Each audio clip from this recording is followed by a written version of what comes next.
pessoal, estamos aqui com mais um ConfraCast e o convidado dessa vez é Walter Gomes. Muito bem-vindo, Walter. Confrades há 4 anos, eu acho mais ou menos isso, mais um pouquinho. Acho que uns 5 ou 6. 5, 6, é uma longa data. Mas contando um pouquinho, o Walter, ele é CEO da Partner Bank e a gente vai fazer um bate-papo aqui incrível da jornada sobre como sair de uma empresa, de uma carreira, né, como executivo e ser um grande empreendedor e CEO de uma das fintechs mais robustas e direcionadas para investimentos em condomínios. Em condomínios, administração e patrimônios, de bens, né? E patrimônios exato. de bens. Ótimo. Então, conta um pouco, Walter, para a gente, como que foi essa jornada, como que foi esse processo de você, como executivo, se tornar um empreendedor de uma empresa como a Partner Bank? Primeiramente, queria agradecer a oportunidade, dizer um oi para todo mundo. Estou muito feliz de estar aqui, muito bacana poder contribuir para a confraria, né? A gente que agradece, todo mundo. A gente está aí há um tempão junto, né? Sempre numa troca muito bacana, então a gente não pode perder a chance de fazer isso sempre que a gente pode, né? Inclusive, então, você é mineiro, você é paulista? Eu você sou paulista, casado com uma mineira, então... Tudo junto e misturado. Aí... Não, que eu queria comentar com o pessoal aqui. O primeiro Confruai que teve, eu acho que há uns 5 anos atrás, foi na Group Software, que nós vamos falar, inclusive, da Group aqui também. Foi em BH. E você participou, deu a honra de, né, contribuir também seu conhecimento lá num painel. Foi um bate-papo incrível que a gente fez. Foi muito bacana. Inclusive, foi um momento que o partner estava bem no início. Sim, Bem no início, assim, era bem incipiente. Uma empresinha bem pequenininha. Então, foi, assim, bem no início do processo, quando tudo ainda estava uma bagunça, né? A gente sabe como é que é o início, né, da operação. Foi bem desafiador e bem legal poder contribuir naquele momento, né? Porque a gente pode falar um pouquinho de como que é começar uma empresa do zero. E eu vou te falar que isso é muito gratificante, porque a gente acompanha, a gente tem empreendedores que a gente acompanha um crescimento, assim, né, no decorrer da jornada. Tem empreendedores e empreendedoras ali na nossa comunidade que também iniciam um novo projeto, um novo ciclo de vida. Isso é muito gratificante. Então, mais uma vez, obrigada por participar desse bate-papo. E já vamos dando sequência aqui. Conta pra gente como que foi essa experiência, né, na estruturação de uma startup e chegar onde chegou hoje. Bom, então falando um pouquinho só de mim, tá, Nath? Eu sou o Walter, né? Tenho 4 filhos, sou formado em sistema de informação. 4 filhos! Gente, que orgulho! 4 Olha, filhos. Tá vendo? Eu todo tô mundo querendo, me chama de corajoso. Eu tô em 2 filhos, já querendo mais 10, tô brincando. Eu sou formado em sistemas de informação. Eu costumo brincar, né, que eu nasci dentro de um banco, né, que um dia eu tinha que ter um banco, né? Eu nasci dentro do Bradesco, literalmente, né? Meus pais são ex-funcionários do banco. E eu sempre gostei de tecnologia, então eu fui para essa área e já me encantei com a área bancária. Comecei desde o início ali na área bancária, primeiramente prestando serviço como desenvolvedor, né, como analista de sistemas. Eu trabalhei para N bancos, né? Na época tinham muitos bancos, né, quando eu comecei, há 28 anos atrás, e foi super bacana. Então eu comecei a minha carreira trabalhando, fazendo projetos, comecei com projetos de investimento, conta corrente, projetos de seguros, projetos de poupança, tudo que tinha relação com banco, eu fiz vários projetos a respeito. Até imagina aquela brincadeira de criança, banco imobiliário. Era o preferido do papai e da mamãe. Exatamente, né? Principalmente por causa daquela quantidade de dinheiro que tinha, né? Legal. Então, eu sempre trabalhei nessa área, só que eu sempre fui muito comunicação, sempre fui muito de pessoas, né? Então, até para você ter uma ideia, quando eu virei programador, eu terminava rápido os programas para eu já sair ajudando as pessoas, né? E isso me fez crescer muito rápido na carreira, né? Uma habilidade, assim, é uma competência rara, né? De ser uma pessoa tech e, ao mesmo tempo, cara, ser o boom da comunicação. Quando junta os dois, não tem como dar erro. Ajuda bastante, com certeza. E aí eu tive uma oportunidade de trabalhar na Grécia, né? Fui trabalhar na Grécia por 3 anos. Com programação? Na época eu já era líder de projetos. E fui convidado a ser gerente lá. De lá, assim, em 2 anos eu já estava com 250 pessoas trabalhando debaixo de mim. Então eu acabei virando diretor muito rápido. Então eu tinha 24 anos, para você ter uma ideia. Nossa, muito rápido. Quando eu virei diretor pela primeira vez. E desde lá vim sendo diretor de tecnologia de várias empresas e sempre trabalhando como executivo e funcionava super bem, né? Trabalhava, já tinha um orçamento, né? Já tinha o dinheiro para você gastar, né? Era completamente diferente de empreender, né? Total. Porque você, não que não seja desafiador também, mas é diferente, são desafios diferentes, Sim. né? E eu me lembro até de um caso que eu estava fazendo, a gente estava construindo a administradora, a processadora de cartões da First Data lá na Inglaterra e na Grécia. E foi montar uma empresa do zero, literalmente, né? Então eu falei, eu sempre brinco, né? Eu sempre trabalhei como executivo, mas sempre montando coisas do zero. Então isso já meio que foi me credenciando para quando eu tivesse a maturidade ou a loucura, né, de começar uma coisa do zero, eu já tivesse pronto. Sim, já era uma veia empreendedora, né? Você já tinha isso com você. Exatamente. Foi aí que eu, em conversa com alguns fornecedores, né, que sempre me ajudaram em diversos momentos aí, em diversas empresas, eles me perguntaram, pô, tem um grupo de amigos que estão querendo montar uma fintech, e eu acho que você tem todo o perfil, porque você já tem esse quê meio empreendedor, meio, né, sangue nos olhos, que não sei o quê. Eu falei, pô, legal, vamos conversar. E aí, realmente era uma empresa grande querendo montar uma startup. Então, eu achei muito bacana, né? Hoje isso se chama Corporate Venture Building, né? Isso. Que antes era simplesmente uma empresa querendo inovar, trazer algo novo. E aí a gente começou a bater esse papo e deu super certo. Falei, vamos para cima. Né? Foi muito desafiador, né? Porque eu estava no meio da minha carreira ali, com filhos pequenos, pagando escola. E assim, você de repente começar a empreender do zero, ter que diminuir seu padrão de vida, né, para poder bancar tudo, para conseguir bancar. E essa transição, ela aconteceu assim, ela foi aos poucos ou não? Você teve que tomar aquela decisão de, olha, não serei mais executivo dessa empresa e vou ter a minha empresa. Foi assim, foi no momento que eu estava como executivo de uma grande empresa processadora de cartões, eu era o CIO.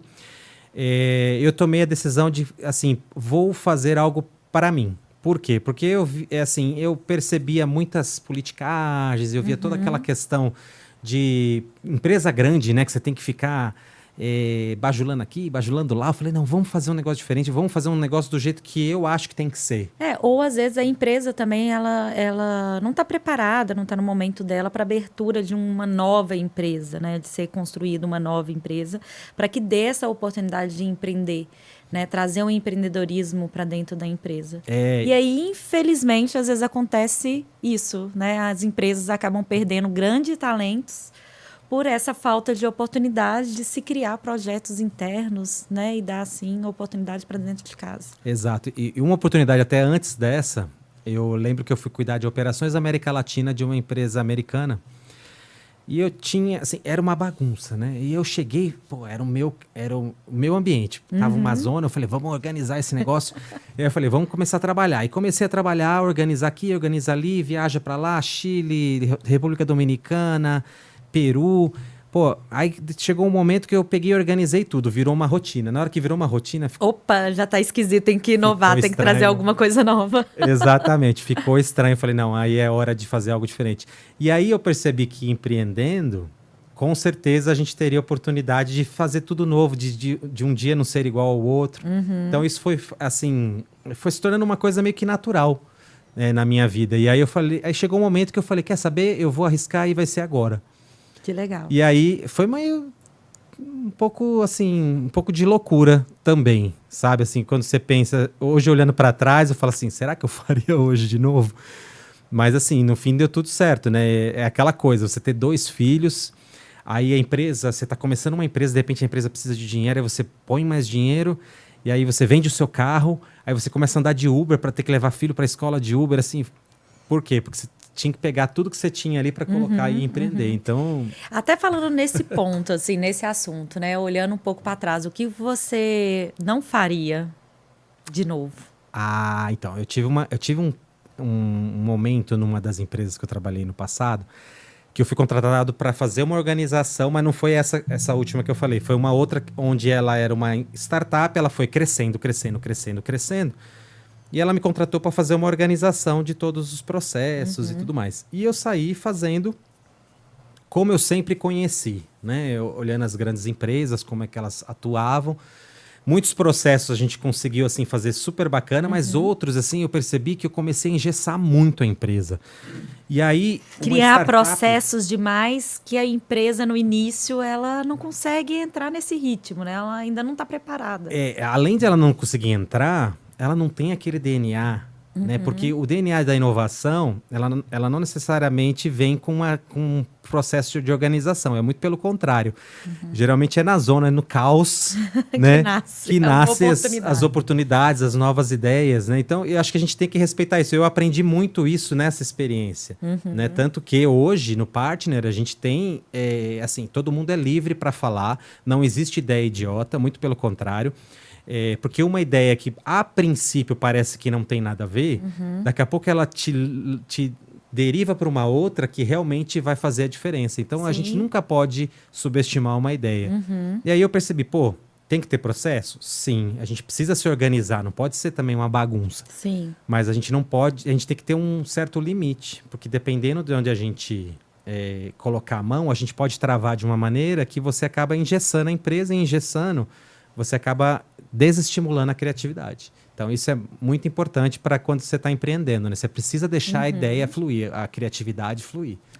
E um outro ponto que é muito relevante é você preparar, né, os seus bens e estar muito alinhado com a família, né? Como você mesmo mencionou, antes de empreender. Então, assim, poxa, eu vou empreender, quais são os riscos? O que eu preciso planejar para que as coisas aconteçam? E se não acontecer da forma como eu gostaria?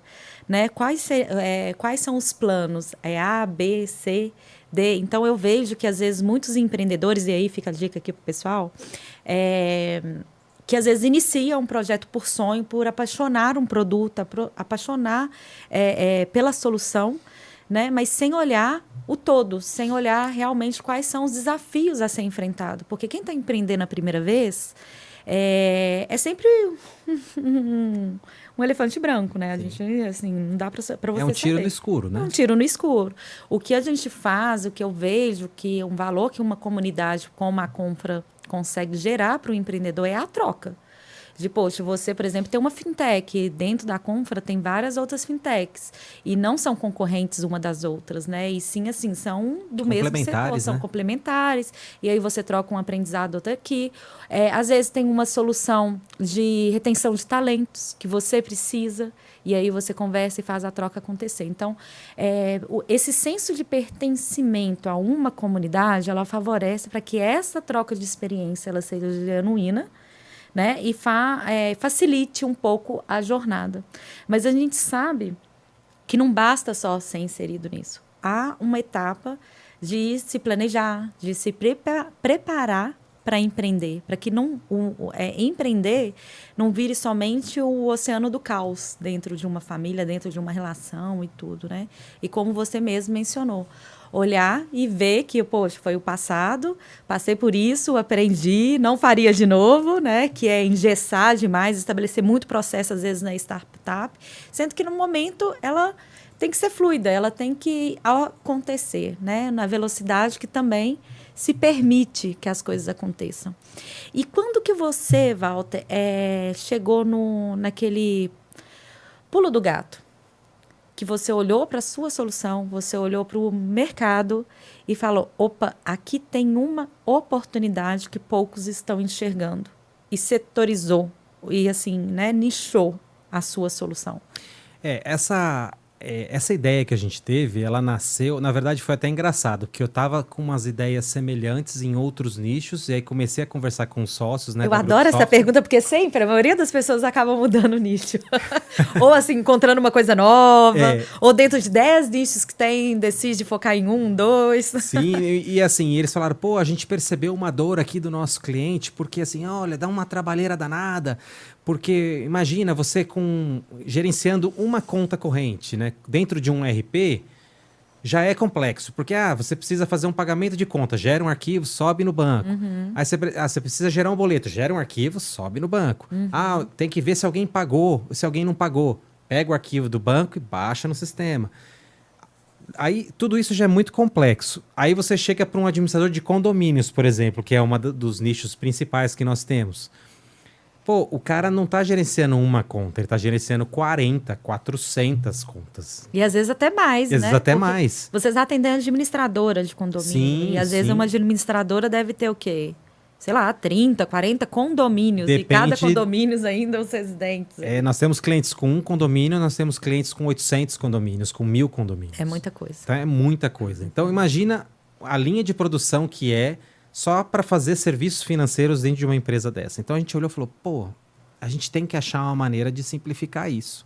Foi aí que a gente falou, pô, o que a gente pode fazer de diferente? Hoje todo mundo trabalha arquivo que vai, arquivo que vem. Vamos automatizar isso, vamos criar algo que via API, né, via web service, né, serviços de web, a gente consiga conectar dentro do ERP e fazer tudo de forma simples. E aí a gente criou a parte de pagamento, a parte de boletos, na verdade, de recebimento.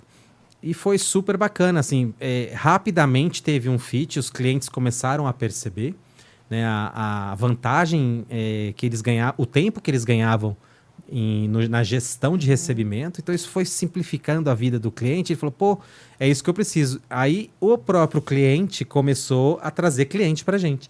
Então a gente percebeu o quê? Na verdade, eu não estou vendendo para o cliente final, eu estou vendendo para um canal, que é o administrador, e o canal vende para mim, no fim, porque para ele é bom. Sim. Então foi um ganha-ganha-ganha. O cliente lá na ponta ganha porque ele tem transparência, simplicidade e não tem erro manual. O administrador ganha porque simplifica toda a cadeia de serviço dele financeiro. E a gente porque a gente está provendo esse serviço. Então ficou assim, foi muito legal. Legal. Então, assim, resumindo, a administradora tem uma ERP e aí acopla as soluções de pagamento da Partners Bank, completando ainda mais a sua solução. Exatamente. E condomínios, shopping center também? Shopping center também e logo mais imobiliárias também. Ah, bacana. A gente também, a gente se conectou agora com outro RP de pequenas e médias empresas que está crescendo muito, que também é muito bacana. Então a gente está explorando também esse nicho de pequenas e médias, porque a gente sabe também que o pequeno e o médio muitas vezes não tem uma equipe para tratar, né, da parte financeira. Então quanto menos atrito ele tiver no serviço financeiro, mais fácil fica para ele no dia a dia. E a gente tem tido muito êxito vendendo para esse público também. Legal, vem aí uma parceria compra para todos os confrades. Isso aí, pessoal. Precisar de um RP, precisar de o banking acoplado, simplificado, o Partner Bank está aqui para ajudar. É isso aí. Que bacana. E Walter, conta um pouquinho também como é que foi essa relação do seu momento de expandir, né, a empresa, em crescer, o crescimento dela, com parceiros, por exemplo, como a Group e outros aí que assim, foram importantíssimos para acelerar a Partners Bank. É assim, né? O Partner nasceu de parcerias. Ele funciona com parcerias. Nós prestamos de todos os serviços que a gente presta, vou dizer que de 10, 8 são parcerias. Então, você é um hub da parceria. parceria é tudo pra gente aqui. Vou criar uma comunidade aí. Bora Uma comunidade muito importante a ser criada aí. Exatamente. Então, assim, o nosso objetivo principal era atingir o cliente lá na ponta. E a gente percebeu o quê? Que se a gente tivesse canais bem treinados e canais que realmente você conseguisse agregar valor, o produto venderia por si só. Então, assim, ficou muito mais fácil. Tanto que a Group Software, quando ela acoplou conosco a solução, o contato com o cliente final da Group Software acabou sendo muito fácil porque ele enxergou que seria um complemento ao serviço da Group Software. Então, assim, virou um valor agregado tão interessante que é praticamente a mesma coisa. Aí seria até legal se você puder compartilhar com a gente aqui, com o pessoal que está assistindo, o serviço da Group, porque você é uma das empresas, né, que faz parte da Group Venture. Da Group Ventures, isso. A Group Ventures, ela nasceu, é até engraçado que ela já era Ventures, mas ela só não sabia que era, né? E aí a gente só se estruturou e agora... E a maioria dos programas, assim, que dão certo de verdade, nascem assim. Nascem assim, né? Primeiro você tem que ser primeiro você tem que fazer para depois você ser. Você faz, você estrutura para depois falar, olha, eu sou uma Venture Building, enfim, o que eu sou, e aí vai nascer o que realmente ela é. Quando a gente começou o Partner, eles estavam iniciando investimentos em pequenas empresas ou outras empresas, né?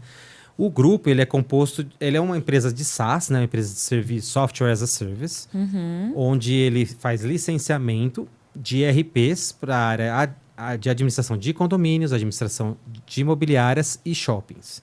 E agora de pequenas e médias empresas. Então, basicamente, eles vendem o software para você fazer a gestão financeira. Sim. E aí, a ideia da Grupo foi o quê? Aproveitar que ela tem todo um know-how num determinado nicho que é relevante e é importante e é grande, né? Pra você ter uma ideia, é um nicho que movimenta aí vários bilhões por ano.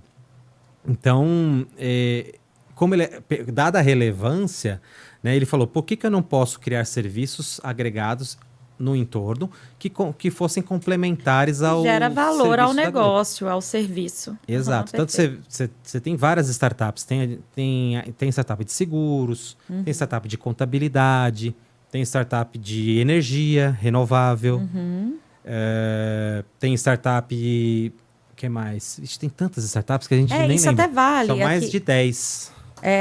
eu vou até compartilhar aqui debaixo do nosso canal o link do Grupo Venture para o pessoal conhecer um pouquinho mais da empresa, do programa também deles, né? Startup Academy. Inclusive, Startup vai Academy. acontecer uma semana que vem. Que legal. Que vai escolher entre 2 e 4 startups. E é muito bacana porque ela investe um valor X lá, acho que até R$1 milhão, e desse R$1 milhão, uma parte é em serviço, uma parte em cash. Perfeito. E é legal porque o serviço agregado é muito importante, né? O Partner nasceu numa salinha dentro da Group Software. Hoje o Partner tem, né, sua filial em Belo Horizonte, que é um andar inteiro, tem aqui em São Paulo. Funcionários? A gente está com 45 funcionários. Bacana. E assim, 45 funcionários para 12 mil clientes. Então, assim, é muito escalável. É muito escalável, exatamente. Justamente porque a gente trabalha a tecnologia, objetivando não crescer tanto organicamente. Então, e qual que é o seu maior desafio hoje, como empreendedor, olhando todo esse legado que você construiu? olha, é engraçado, né, a gente falar disso, porque primeiro, quando a gente inicia uma empresa, primeiro você precisa fazer ela sair da inércia, né? Então, é o desafio inicial, né? Pô, fazer a roda girar. Né? A empresa, ela simplesmente não existe, né? Você tem que começar a criar. Você cria e-mail, você cria site, você cria o nome, né? Você registra a empresa, você pega um contador. Aí no início você é tudo. Você é expansão, @. Você é financeiro, @. Você é marketing, @. Faz parte do processo. É aquela velha, né? Que o pessoal diz, quem que cuida de financeiro? É a fulana e eu. Quem que cuida do marketing? É a fulana e eu. Quem que cuida da TI? É o fulano e eu, né? Tudo sou eu, né? Tudo é o eu-keep, né? No início.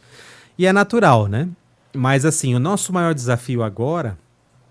Bom, eu estava falando que o primeiro é sair da inércia. O segundo era dar um passo e chegar no break-even, que era o principal objetivo, né? Vocês tinham um time para isso acontecer? A gente tinha um plano. E a gente atingiu ele, acho que deu, assim, foi 3 meses, um pouquinho depois do plano, a gente atingiu o break-even. E chegou no plano mesmo, assim? Ou vocês tiveram que mudar um pouco a rota? Sempre Sempre né? acontece. Tem que mudar a rota, não tem jeito, né? Porque a gente imagina um crescimento, a gente imagina uma estratégia de vendas, depois a gente percebe, ela funciona por um tempo, daqui a pouco você tem que mudar para outra. E aí essa passa a funcionar super bem, de repente para de funcionar, né? E aí você tem que passar para outra. Então as estratégias vão mudando. Mas, assim, o desafio continua o mesmo, né? Que você precisa continuar no ritmo de crescimento. Então, aí a gente atingiu o break, né? Isso foi em janeiro de 22. Aí eu falei assim, pô, e agora? Como é que eu faço para duplicar o tamanho dessa empresa? E outra, né? Um break 2022, um ano super complexo, com muitos desafios aí, Sim, né? eu vou te falar que a pandemia ajudou a gente bastante, né? Porque acelerou os processos automáticos, digitalização, foi sensacional. Empresas de tecnologia, em sua maioria... Se deram bem, né? Se deram bem. Então, meu desafio agora é como é que eu duplico, triplico. A gente está com várias iniciativas, novos produtos que vão ser lançados esse mês. Tem 2 esse mês, nós temos a conta digital nesse trimestre, está quase pronta, está saindo do forno. Então, assim, muitas novidades ao mesmo tempo. E o meu desafio agora é esse, é trazer novos produtos, agregar mais valor e se manter relevante.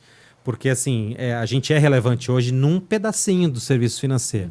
E a gente quer ser relevante em todos. Então, a gente está chegando lá, aos pouquinhos, né? A gente tem parcerias para crédito, parcerias para condomínio garantido. Mas no médio e longo prazo, como é que a gente vai tratar? Então, eu já estou pensando lá daqui a 5 anos. Sempre nessa tese patrimonial, eu diria assim. É sempre em nichos específicos, né? Não necessariamente somente o patrimonial, mas a gente busca onde tem recorrência. Nichos de recorrência, né? Que pode ser escolas também, pode ser nicho de internet, né? Condominial também, administração de bens em geral. Então, e pequenas e médias empresas também é um nicho bem interessante. Então, a gente procura... Por que a gente quer nicho? Justamente para a gente não ser o que nos criou a ideia inicial de ser. Vou me explicar melhor.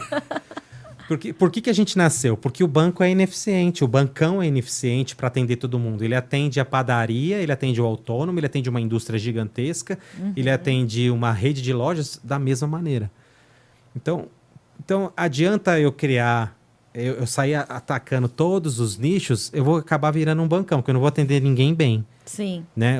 Você vai tentar atender todo mundo, você não atende ninguém bem. Então a gente definiu, serão alguns nichos específicos e para que a gente possa ter crescimento e consiga evoluir e crescer cada vez mais, mas sempre atendendo super bem e atendendo as especificidades daquele nicho. E vendo você falando assim um pouco do seu crescimento foi junto com parceiros, né? Quais dicas você poderia compartilhar para os empreendedores, para quem está nos ouvindo aqui, desse relacionamento, de como fazer essa conexão de valor diferente de que é um network, né? Ela ser tão forte, com base em tanta confiança, que faz daí negócios, né? Faz aí sociedades, faz aí nascer um novo produto, um novo serviço. Quais dicas você poderia passar para quem tem, né, no seu produto ou na sua solução, isso como core business, esses parceiros, esse relacionamento com os parceiros? Olha, primeiro ponto, comunidade, né? O Confraria é um excelente exemplo, né? A gente está aí há um tempão conectado. Sempre que você precisa de alguma coisinha, você pode contar, são segundos. Você faz uma pergunta na comunidade, em segundos você tem uma resposta. Você conhece? Alguém conhece fulano? Não, eu não conheço, mas eu conheço um fulano que conhece o ciclano. E assim vai, né? É impressionante a rapidez, né? É impressionante. E eu vou contar, eu acho que quem tá na Confra aí há muitos anos vai lembrar desse momento, né? E quem comentou vai lembrar mais ainda. Mas uma vez alguém perguntou, pessoal, eu estou precisando do contato com o Papa. Aí, todo mundo, meu Deus, né? A gente de founders ali e de CMs, a gente já ficou de olho. Pô, o que vai sair daqui? Cara, não é que a pessoa consiga o contato do arcebispo com não sei quem, com fulano. Então, assim, é o que você está falando. Incrível, né? É aquela questão de relacionamento 1 mais 1 é 2 e assim vai sendo muito mais fácil, né? Se construir. Mas se constrói quando você tem também muito essa pegada give, essa pegada de compartilhar, de ajudar um outro a receber. Sempre. Eu acho que você vai adquirindo e vai criando confiança, né? Você adquire confiança com aquele grupo e aquele grupo adquire confiança em você na medida que que a gente vai se ajudando. Então, assim, um precisa de uma coisa, você tá ali, responde, alguém já fez isso? Eu já fiz, me chama aqui no privado que eu vou te explicar como é que é. Pô, e aí você vai ajudando, um vai ajudando o outro, vai criando um senso de comunidade tão bacana que aí você cria um laço de confiança que fica muito mais fácil você fazer negócio. A gente recentemente criou um produto, que inclusive a gente está lançando esse mês, que é uma parceria Confra, que a gente conseguiu pela Confra. Então, assim, são pequenos assim, gestos no dia a dia que você vai alcançando, vai trabalhando, um dia você ajuda aqui, outro dia alguém te ajuda ali. Quando você vê, você tem uma rede tão grande de networking que fica muito fácil você conseguir não só os parceiros ideais, mas também já com indicação, com dica, com respaldo, né? Alguém fala assim, não, vai que esse cara é bom. O legal é que ninguém compartilha somente o contato ali, né? Muitas vezes há um filtro, deixa eu entender. Eu mesmo, como fundadora da Confra, às vezes eu preciso de algum contato, eu recebo no privado. Oi, Nath, tudo bem? Posso te ajudar, mas o que você está precisando mesmo? Só para ver se eu te direciono para a pessoa certa. Então, assim, essa qualidade, essa confiança na hora de compartilhar um contato, de conectar alguém, isso gera um valor absurdo, né? Realmente é um elo de confiança. Sem dúvida. Assim, é fundamental você estar junto desse ciclo, né? De às vezes ajudar, às vezes alguém te ajuda. Porque, assim, no frigir dos ovos, você está ali próximo de quem está empreendendo, de quem está fazendo acontecer, de quem está girando a nova economia. E, ao mesmo tempo, você está se beneficiando, porque tudo que você precisa de informação, você tem ali muito fácil e muito rápido. Então, assim, quanto mais você ajudar, maior vai ser a probabilidade de você ser ajudado. Ser ajudado. Não tem jeito, né? É dar para receber, né? É até bíblico, né? Muito legal. Bom, foi ótimo o nosso bate-papo. A gente encerra por aqui. Antes da gente fechar esse episódio, eu gostaria que você passasse um olhar. Qual que é a sua visão do futuro da fintech, né? No setor? O que você acha dos empreendedores que estão aí atuando no setor de fintech? O que eles deveriam, né, estar atento? Quais são os desafios, os aprendizados que você teve durante essa jornada para quem está iniciando, ou às vezes, né, para quem está até ali na frente e às vezes não está enxergando algo? Qual que é o seu olhar para o futuro da fintech? Fintech veio para ficar. Né? Primeiro ponto, né?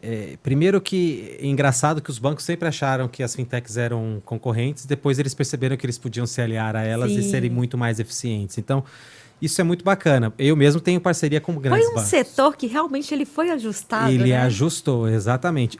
Obviamente que ainda existem arestas a serem ajustadas e sempre vão existir, porque é um nicho muito regulado, né? O regulador ajuda, porque o Bacen tem dado abertura, né? Inclusive abertura para vários grupos, né? De startups fazerem parte dos grupos de trabalho para as novas iniciativas. Você vê no Pix, você vê no Open Finance, várias startups, várias fintechs dando pitaco mesmo, né? Falando assim, pô, faz assim, faz assado, vamos assim não vai funcionar. Pô, isso é muito bacana, porque antes isso era um oligopólio ali dos grandes bancos, né? Vamos chamar assim, né? Então, hoje existe uma oportunidade de todo mundo conversar e todo mundo agregar valor. Tanto o grande banco, porque tem a experiência, quanto a fintech, porque traz a tecnologia, traz a velocidade e tudo mais. Agora, eu acredito muito que fintech vai ser bem sucedida sempre em nicho. Não querer abraçar o mundo. Foi o que eu te falei. Se eu quiser abraçar, se eu for no sentido de abraçar o mundo, eu vou acabar não tratando nenhum nicho bem. Então, o nicho eu acredito demais. Porque quando você vai para mar aberto, você está concorrendo com o bancão, que já é o varejo ali. Então, assim, aí a concorrência é muito mais pesada. E o diferencial está, às vezes, no específico, né? Então, muitas coisas são específicas quando se tem um nicho a ser atuado. Eu acho que se eu puder trazer uma mensagem para quem está querendo montar uma fintech, assim, vai no detalhe, assim, faça um detalhe muito bem feito, diferenciado daquele nicho, trabalhe uma especificidade de um nicho que não está muito atuante ainda nesse mercado. Então, sempre tem algo novo a ser feito. Que é o seu diferencial, né? Exato. E um detalhe, não deixe de estar sempre atualizado, né? Sempre sabendo o que está rolando. Eu, por exemplo, eu vou a, sei lá, acho que mais de 20 eventos no ano de inovação, o que eles estão fazendo de novo, às vezes não do meu nicho, porque às vezes o que o pessoal da saúde está fazendo vai servir alguma coisa aqui para a fintech, ou a fintech está fazendo um negócio super legal que vai ser muito bacana para as edtechs e assim vai, entendeu? E ficar atento, né, pessoal, aos programas, às iniciativas de inovação aberta que as empresas também estão fazendo, que muitas das iniciativas elas não são nichadas especificamente para um setor. Então, uma fintech pode ter uma oportunidade numa empresa da área de saúde, né? Uma fintech pode ter oportunidade, às vezes, num programa de governo. Então, assim, abrir um pouco o olhar, né, para esses editais, para as iniciativas de acolhimento mesmo, que as empresas estão se preparando cada vez mais, né, para trazer a inovação para dentro de casa, que é através das iniciativas de programa de inovação aberta. Assim como Grupo Software, né, abraçou e colheu também um programa de vocês e vem fazendo várias iniciativas muito interessantes, né? Fica aqui a dica. Vamos encerrar aqui o nosso podcast. Gostaria de agradecer muito a sua presença. Foi fantástico, Walter. Eu que agradeço. Tenho certeza que, poxa, cada compartilhamento das suas experiências, dos seus aprendizados, já é um amadurecimento para o empreendedor e para a empreendedora que está aqui nos assistindo. Muito legal. Por mim, eu ficava aqui por horas conversando. A gente fica, infelizmente, o relógio já tá ali, pem. Já se deu o tempo. Mas olha, o bate-papo pode continuar. Eu vou compartilhar aqui embaixo também o LinkedIn do Walter, o meu LinkedIn também, para quem quiser acessar, entrar em contato. Enfim, acompanhe o ConfraCast. A ideia realmente é trazer os desafios, os aprendizados dos empreendedores durante a sua jornada. Então, mais uma vez, obrigada e até mais, até os próximos episódios. Obrigado.